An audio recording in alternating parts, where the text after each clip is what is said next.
Guntara jeung Nyai Kintamani meh bareng harita ngawangun pasangan. Sok sanajan ningali kana syariat mah nang boleh ngan saukur ngayonan Guntara jeung Nyai Kintamani. Tapi dina hakikat nama nang boleh kudu ngalawanan kakuatan 5 makhluk gaib, 2 makhluk gaib anu nyaning kana warugana Guntara jeung 3 makhluk gaib anu nyaning kana warugana Nyai Kintamani. Guntara anu geus jaga diri pikeun maju narajang ngagunakeun jurus tapak naga sakti. Harita musirkeun paneutepna kanang bule bari nyarita. Si lain geus waktuna kudu roboh dari tarung sia. Sanajan si lain geus robah kayaan, tapi ke dewek eueuh pangaruh naon-naon sia. Kurang ajar sia. Tada sia parajang aing. Jurus tapak naga sakti modar sia. Heya!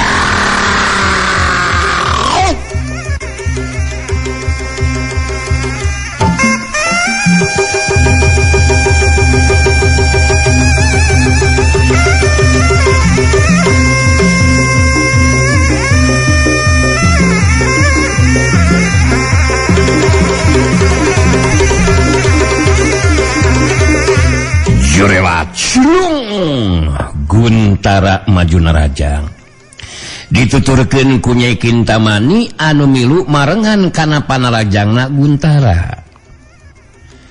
Ningali 2 urang lawan geus maju narajang, harita nang boleh masih tetep aya di tempatna. Panarajang Guntara teu disinggahan tapi dibendung ku sapasang leungeunna, ngajadikeun panarajang Guntara rentas di jalan. Sok yuk tegas. Deug.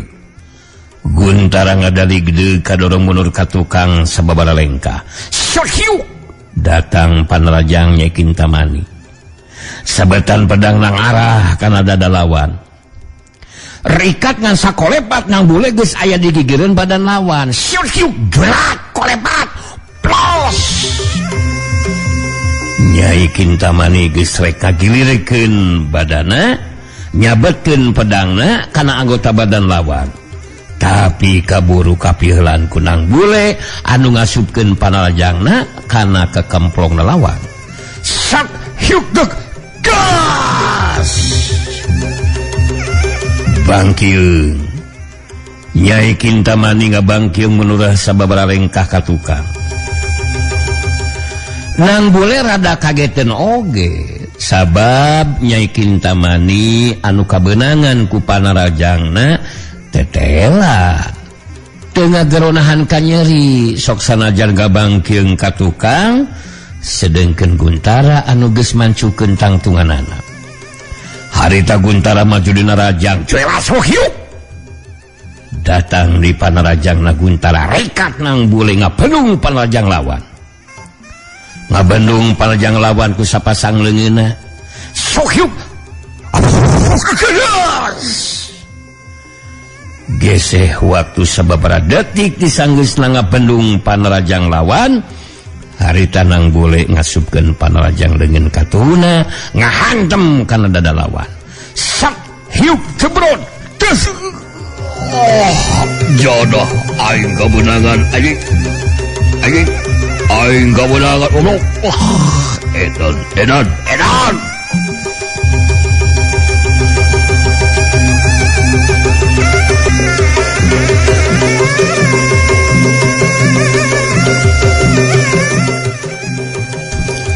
Guntara ngagero kaget bari nahan ka nyeri, bari terus ngadaligdeug menurah sababaraha lengkah ka tukang.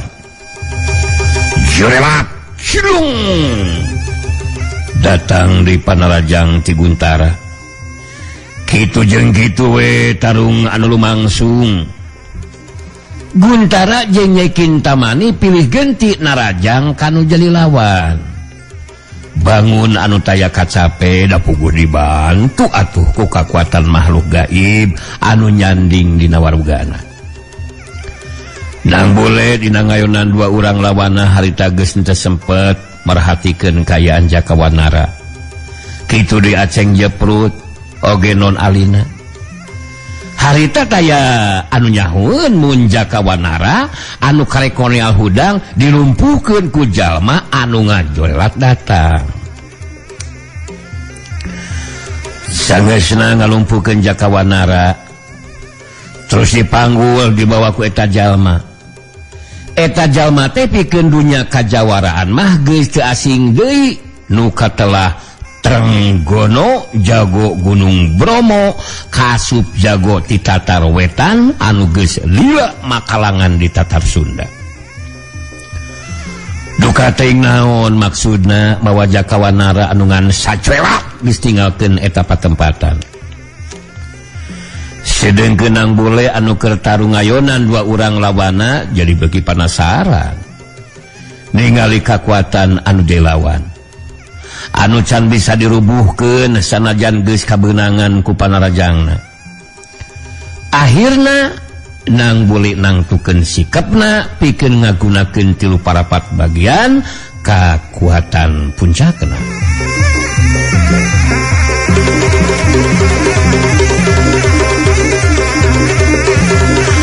Sedengkeun Guntara jeung Nyai Kintamani anu narangtung sajajar harita pada ngumbara kasukahatena.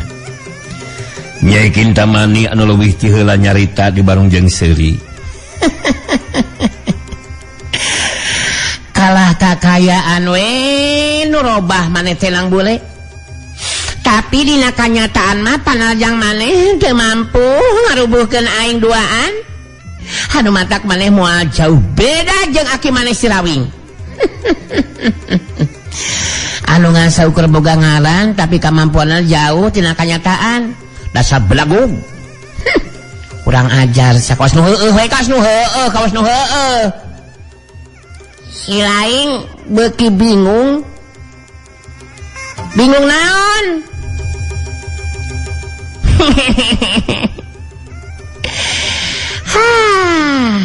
Heeh.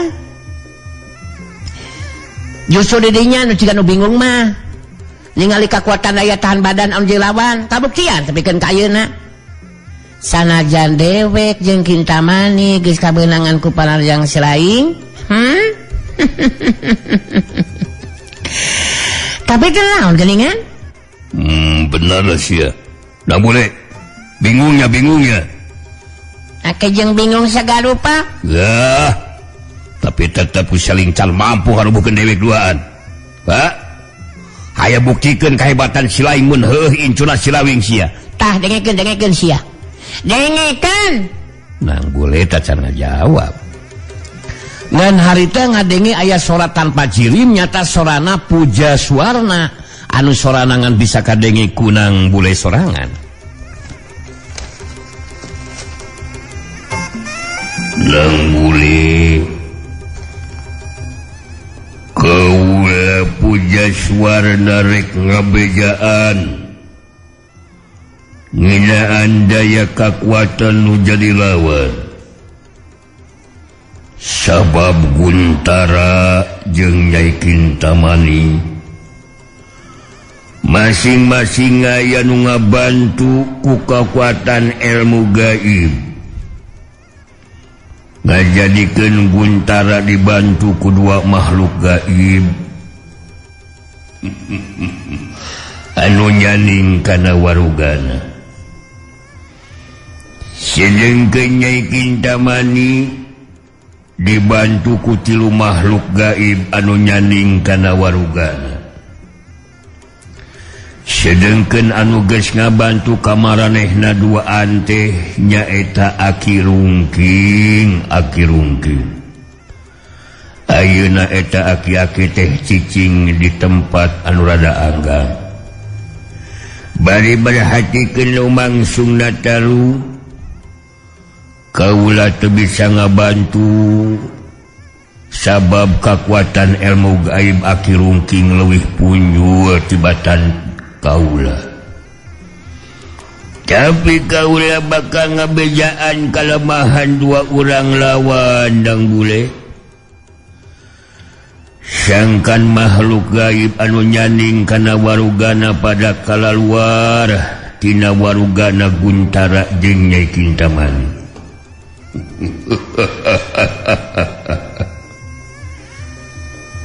Harita Pujaswarna terus ngabejaan ngeunaan kelemahan makhluk gaib anu nyaning dina warugana Guntara jeung Nyai Kintamani. Malah Pujaswarna ngajelaskeun ngeunaan cara ngungkulan kakuatan makhluk gaib sangkan kaluar tina warugana anu keur kasandingan. Sora Pujaswarna geus teu kadenge deui ku Nang Bule. Teu lila Nang Bule ngapagikeun panetepna ka Guntara jeung Kintamani baritus nyarita. Maneh duaan montong ngarasa hebat pedah ku aing can bisa dirubuhkeun sia goblok. Aing nyaho maraneh duaan boga bantuan kakuatan ti makhluk gaib anu nyaning kana warugana maneh duaan anjir. Lo jangan merasa pintar plok.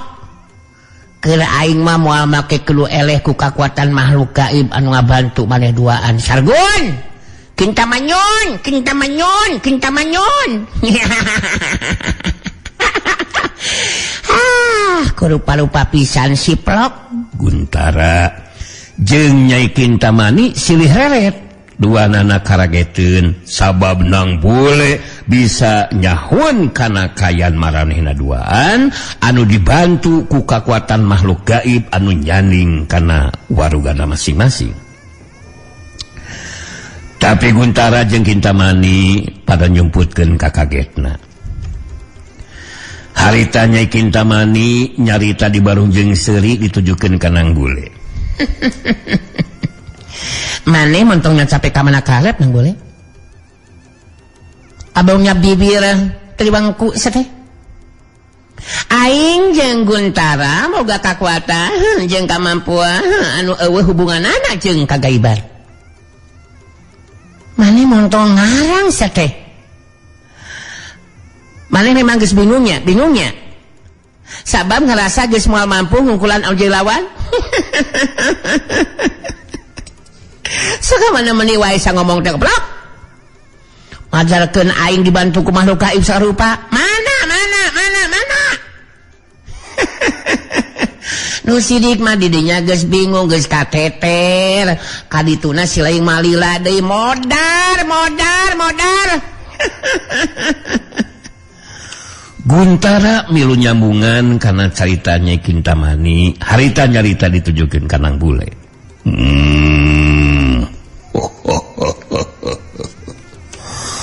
Memang benar si lain geus bingung jeung beakeun akal Nang Bule. Sabab dina jero hate mah si lain teh geus ngaku kana kaunggulan nu jilawan. Geus katiti pangarti. Geus ngarasa berat ngaduan ijen jajaten jeung dewek duaan. Aduh bato ku dewek kayaknya diberikan kesempatan. Mun si lain sanggup kene nuliskan di tarung sakedeung deui si lain bakal mencre modar sia. Ditajong ngaceropong sia. Kalau aku mau ge si lain bakal modar na boleh. Gerasamat hidung bapak si lain sia. Mau panggil jeung panon poe isuk mah sia. Nang karakter cekeun ngajar. Aing dua anu saja modaran lagi. Terutama ku aing kulengan dewek sadiponaran na boleh. Badi macam-macam ka aing mah. Hawa. Wah itu na aing mah.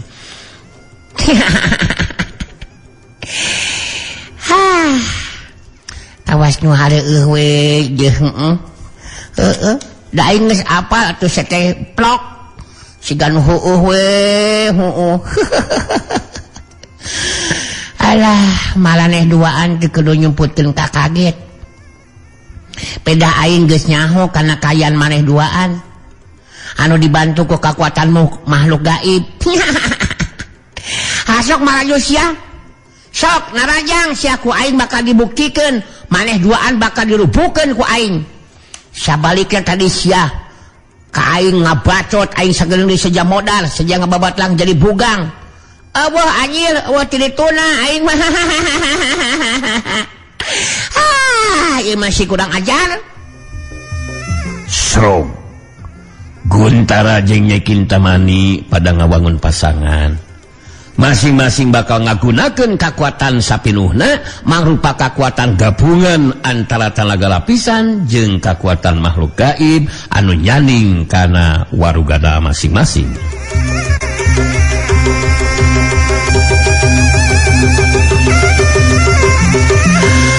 Nyai Kintamani nu leuwih teu heula saga diri pikeun majuna Rajang bari musirkeun paneuteupna kanang bole bari nyalita.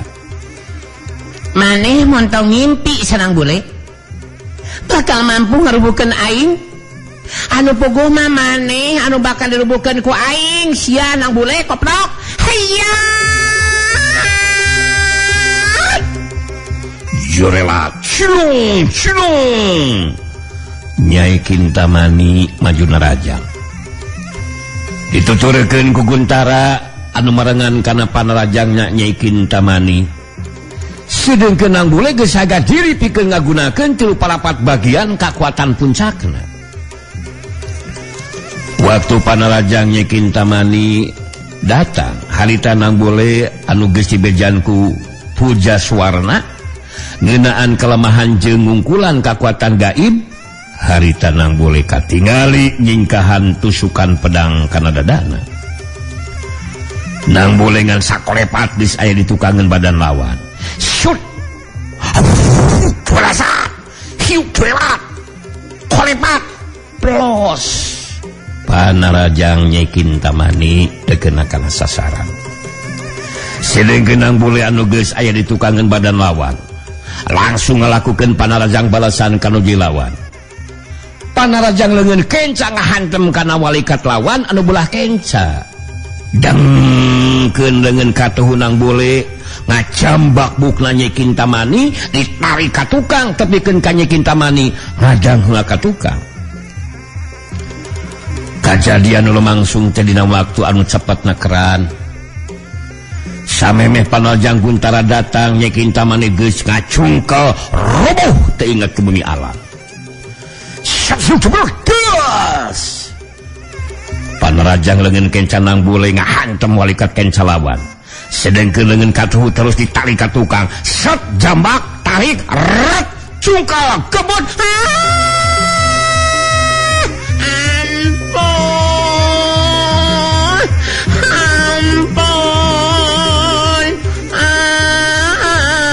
Ampun. Nyai Kintamani rubuh ngacungkal teu inget di bumi alam.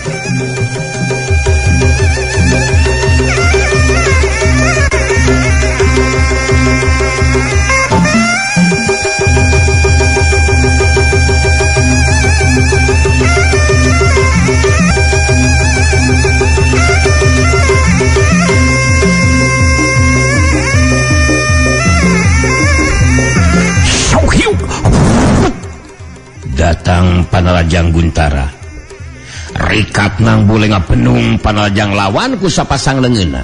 Sok tegas ketuk gas bangkiung.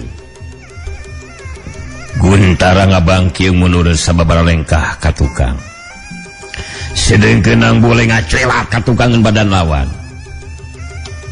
Saperti anu karanapan ku Nyai Kintamani harita tumiba ka Guntara. Harita sapasang leungeun kenca nang bule ngahantem walikat kenca lawan. Sacebror gas. Saterusna nang bule luncat setengah badan bari ngacambak bukna Guntara kajeleng jambak ret jungkal gebuk. Wah! Obong.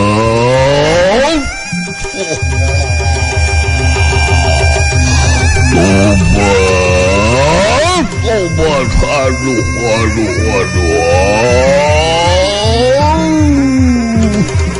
Guntara ngacungkal rubuh dina kayan kapaehan.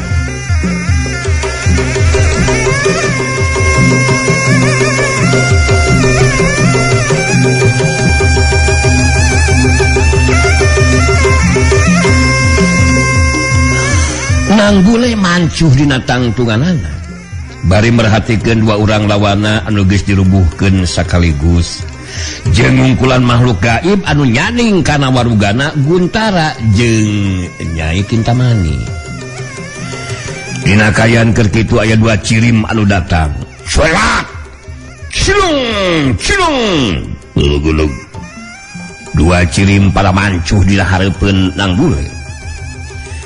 Tetela anu datang teh Nyai Sarikit si pedang hangit jeung Purbaya. Nyai Sarikit harita neuteub seukeut bari terus nyarita. Nang bule mampu ngarubuhkeun dua orang lawan ku cara anu teu lumrah dina mangsana tarung. Sabab make jeung ngajamak ku lawan.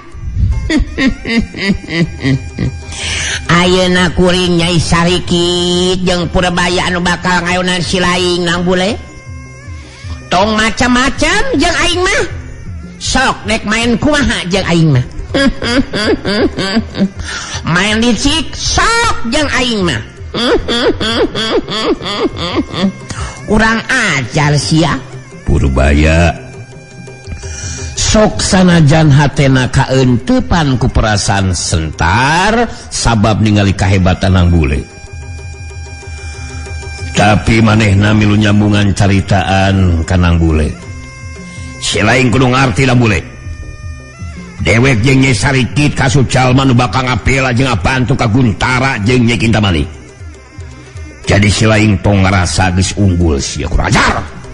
Sabab ayeuna kudu tarung ngalawanan dua orang lawan sakaligus sia. Oke. No problem is okay, bro. Oke, tenangnya. Jadi maneh duaan teh boga karep anu sarua kitu. Hayang udaran aing berenanya. Aing geus nyaho sia goblok. Pangna maneh duaan wani maju narajang teh. Geus kairong ku aing mah. Lantaran bakal dibantu ku si Aki Rungking. Marukan aing teh nyaho saplok. Si Aki Rungking anu geus bau cacing. Sok lah anjir. Ku aing bakal diladenan. Ku aing mah karep kahayang maneh duaan. Hasok salu rek maju heula. Atawa rek maju babarengan. Bebas jeung aing mah anjir. Di sing hareupan ku aing mah.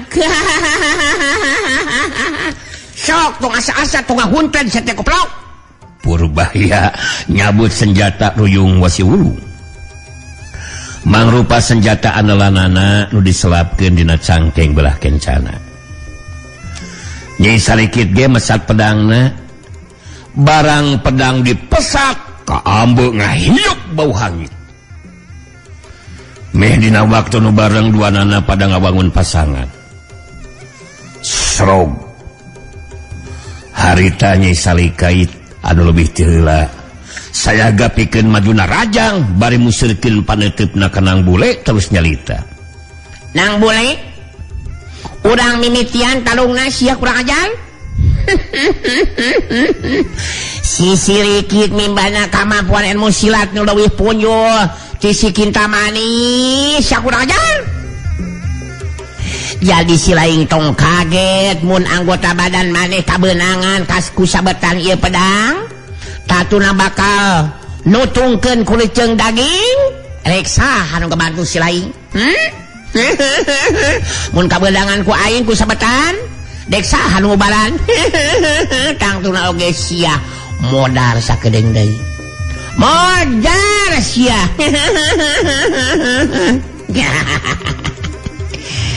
Alah, sering maneh pikasieun anjir ieu mah loba bacot deui si Sarikit ieu. Teu kudu loba bacot jeung aing mah Sarikit ieu. Sok geger jeung aing mah bosen aing mah bacot we ieu mah teu ieu. Aing hayang ngarasaan kumaha ali tutung kulit jeung daging. Eka oge mun aing kabeunangan ku pedang maneh bakal tutung teh sakurang ajar. Eta oge lamun maneh memang begu ngagunakeun pedangna.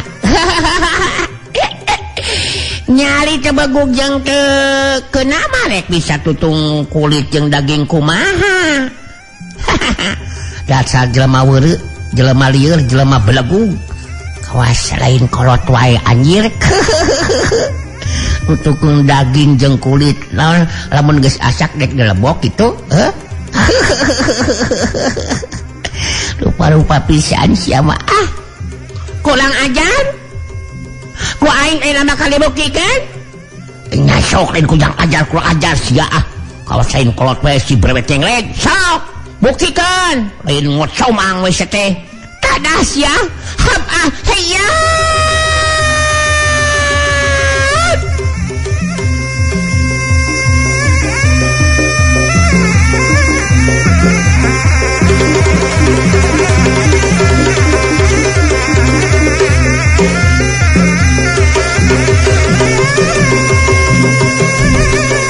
Jorewat cilung Nyai Sarikit si pedang hangit majuna rajang dituturkeun ku Purbaya anu ngacelat merangan panarajangna Nyai Sarikit.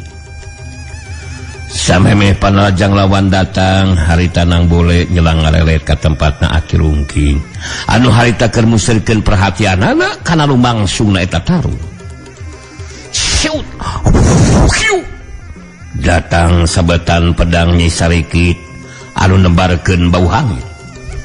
Nang bule rekat ngagilikeun badana kagigir sabetan pedang teu kena kana sasaran.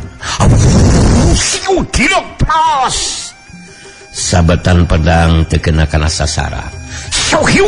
Datang babukan ruyung si Purbaya nu ngarah kana silah lawan. Kilek ngan sakolepat nang bule geus aya di belah kencaeun badan lawan. Dina posisi rada beh tukang, dina gerakan anu di luar dugaan lawan.